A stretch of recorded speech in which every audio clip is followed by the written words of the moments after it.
This is a Willets Point Shea Stadium bound 7 express train.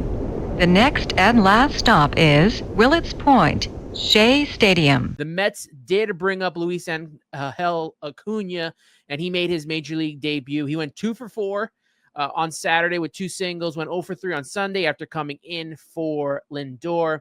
They optioned DJ Stewart, who really was not going to have a place on the team and get much playing time with so many people on the roster. But what are you looking forward to seeing most from him in his short time that he's going to have on this roster this September? I'm excited just to watch. I love like young players who have just that energy, kind of just that kind of vibe of a guy who is versatile, but he can fly. That young, athletic. Because I feel like that could be a spark, and it brings like another element to this team that he can get on and just steal. Whatever capacity he plays, I think it's valuable for him because as much as AAA is also winding down too, but for him to be in a pennant race with the big league team, to be able to sit with Lindor, JD, Nimmo, like all the veterans, and kind of like be there and soak it in. I think it's big for his development. But I think in terms of what he can provide, I just want to see him play. I feel like we kind of talked about how with Washington, in a sense, like the young and they can kind of play free. I kind of just want to see him play free, even though we're in a pennant race with more pressure. But like just to kind of just see him be him, not to do too much. You don't want to press. I feel like that was the issue with Alvarez, which is kind of his personality too, in a way. Like kind of just I'm gonna like literally the best on his neck. Like he's like that kind of guy to be like, it makes sense.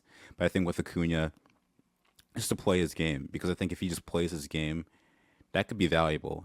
If he's playing spelling a day for Iglesias, because he's going to need days off too. He's not going to play every single day, or getting some reps in the outfield. Like he can provide a lot. And I think when he wasn't called up, I was a bit perplexed in the beginning, which I understand the rationale, but I was like, I understand DJ Stewart gets on base and you have an extra man. So if he gets on base, then you can run for DJ Stewart, but it's still an extra body on the bench that if he's struggling, it's not going to do you many favors. So I think with Acuna, with McNeil down too, I think he kind of fits not to be Jeff McNeil, but that pseudo versatility guy who is there, can do what you need of him. And I just want to see him have fun and just make things happen. Yeah, with Jeff McNeil going down for the rest of the season, I think that kind of put more emphasis on bringing him up when, obviously Mendy and David Stearns thought he was ready.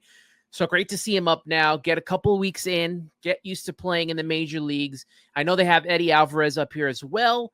So, we'll see how much playing time he gets with Lindor being out. But I'll say this, with Lindor, as much time as Lindor is out with this back injury, I think you got to let, Luisangel Acuña get that playing time, playing shortstop. You want to see that speed and see what he can do, kind of be that late inning pinch runner if need be.